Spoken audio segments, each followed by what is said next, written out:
আজকে আপনাদের সাথে একদম চকলেটি একটা কেকের ডেকোরেশন শেয়ার করব। এই কেকটা হচ্ছে চকলেট ওভারলোডেড একটা কেক। চকলেট লাভারদের জন্য একদম বেস্ট একটা কেক হবে এটা। সবাই খুব বেশি পছন্দ করে এরকম চকলেটি একটা কেক। তো কেকটা ছিল 1.5 পাউন্ডের মধ্যে। আমি কেকটা বেক করে নিয়েছি। তো এরপর আমি কেকটাকে স্লাইস করে কেটে নিচ্ছি। কেকটা কি পরিমাণে সফট হয়েছে দেখেই বুঝতে পারছেন। কেকটাকে আমি 3টা স্লাইস করেছি, আপনারা চাইলে 4টা স্লাইসও করতে পারবেন। তবে আমার কাছে মনে হয় 4টা করলে খুব বেশি পাতলা হয়ে যায়, কেক যে বুঝাই যায় না। তো যার জন্য আমি 3টা করি কেকের একটু মোটা লেয়ার রাখার জন্য। মাঝে মাঝে 2টাও করা হয়। তো যাই হোক, এখন আমি কেকের মধ্যে সুগার সিরাপ দিয়ে দিচ্ছি। কেকটাকে আমি বোর্ডের উপর বসিয়ে নিয়েছি। তো সুগার সিরাপ দিয়ে দেওয়ার পর এরপর আমি দিয়ে দিচ্ছি চকলেট ক্রিম।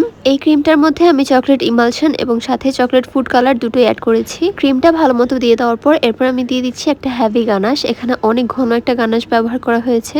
এই গানাশটার কারণে এই কেকটাতে অনেক হ্যাভি এবং রিচ একটা ফ্লেভার আসবে। তো কেকের একটা পার্ট বসিয়ে দিয়েছি। সেম ভাবে আমি এর মধ্যেও সুগার সিরাপ, এরপর দিয়ে দিচ্ছি চকলেট ক্রিম, এরপর দিয়ে দিচ্ছি চকলেট গানাশ। চকলেট ওভারলোডেড কেকের ভিতরে কিন্তু চকলেট চকো চিপসও ব্যবহার করা হয়, তবে আমি সেটা ব্যবহার করিনি, এই ক্লায়েন্টের নিষেধ ছিল। অনেকেই এটা পছন্দ করে না, আবার অনেকেই পছন্দ করে। তো সেই অনুযায়ী কিন্তু দিয়ে থাকি। তো তারপর আমি কেকের লাস্ট লেয়ারটা বসিয়ে দিচ্ছি। সেমভাবে এর মধ্যে আমি সুগার সিরাপ দিয়ে দিচ্ছি। আর তারপর পুরো কেকটাকে ভালো মতো ক্রাম কোটিং করে কিছুক্ষণের জন্য ফ্রিজে রেখে দিব। এই কেকটার ফিনিশিং নিয়ে খুব একটা ঝামেলা ছিল না। এটা একদম চকলেটে কোটিং হয়ে যাবে, যার জন্য আমি ফিনিশিং নিয়ে খুব একটা ভয় পাচ্ছিলাম না।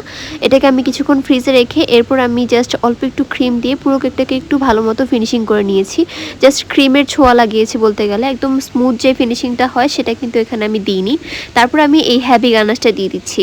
পুরোটা কেকের ভিতরে যখন গানাশটা দিয়ে একদম ভালো মতো কোটিং করে নেওয়া হয়, সেক্ষেত্রে কিন্তু গানাশটা অনেক বেশি হ্যাভি করতে হয়।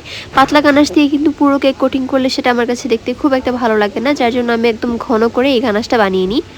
উপরের পার্টে ভালো মতো ছড়িয়ে দেওয়ার পর এরপর আমি সাইডেও ভালো মতো দিয়ে দিচ্ছি। প্যালেট নাইফের সাহায্যে সব সাইড ভালো মতো সমান করে নিব যতটুকু সম্ভব। আসলে পাতলা হলে উপরের পার্টটা অনেক স্মুথ হয়ে যায়, আর ঘন হলে সেটা হতে সমস্যা লাগে। পাতলা গানাশ এবং ঘন গানাশ দুটোরই কিন্তু আলাদা আলাদা বেনিফিটস আছে। তো যাই হোক, পুরো কেকটা ভালো মতো সমান করে নেওয়ার পর এরপর আমি এর মধ্যে অ্যাড করব চকলেট টপার। এখানে অনেকগুলো টপার বসবে। প্রথমেই যাবে একটা আইসক্রিম। এই আইসক্রিমের ভিতরে কিন্তু কেক রয়েছে, ক্রিম রয়েছে, চকলেট গানাশ রয়েছে, আর উপরে মোটা একটা চকলেট রয়েছে। দেখতেই পাচ্ছেন একদম আইসক্রিম হয়ে গিয়েছে এটা। তো তারপর আমি উপরে পার্টে অনেকগুলো টপার বসিয়ে দিয়েছি। এই কেকটা একটু ফ্ল্যাট করে বানানোর ফলে চকলেট যে অনেকটা পরিমাণে দিয়েছি সেটা খুব একটা বোঝা যাচ্ছে না। তবে কেকটা যদি উঁচা হতো তাহলে কিন্তু টপারগুলো খুব বেশি দেখা যেত। তো যাই হোক, এরপর আমি সাইডের অংশে অনেকগুলো চকো চিপস দিয়ে দিচ্ছি, দেখতেই পেরেছেন। এরপর আমি মাঝখানে খালি অংশের ভিতরে নামটা লিখে নিব, আর উপরের অংশে আরও কিছু টপার আমি পরে বানিয়ে অ্যাড করেছি। উপরে এই সাইডটা আমার কাছে একটু খালি খালি মনে হচ্ছিল, যার কারণে পরে আরও কিছু টপার অ্যাড করা হয়েছে। তো দেখতেই পাচ্ছেন, এরপর আমি টপারগুলো বসিয়ে দিলাম, তাহলে কিন্তু কেকটা একদম তৈরি হয়ে যাবে।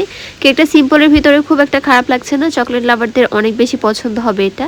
আর এই কেকের ক্লায়েন্টের রিভিউ খুব বেশি ভালো ছিল। তো ভিডিওটি ছিল এই পর্যন্তই। কেমন লেগেছে অবশ্যই কমেন্টের মাধ্যমে জানাবেন। দেখা হবে পরবর্তী কোনো ভিডিওতে। আল্লাহ হাফেজ।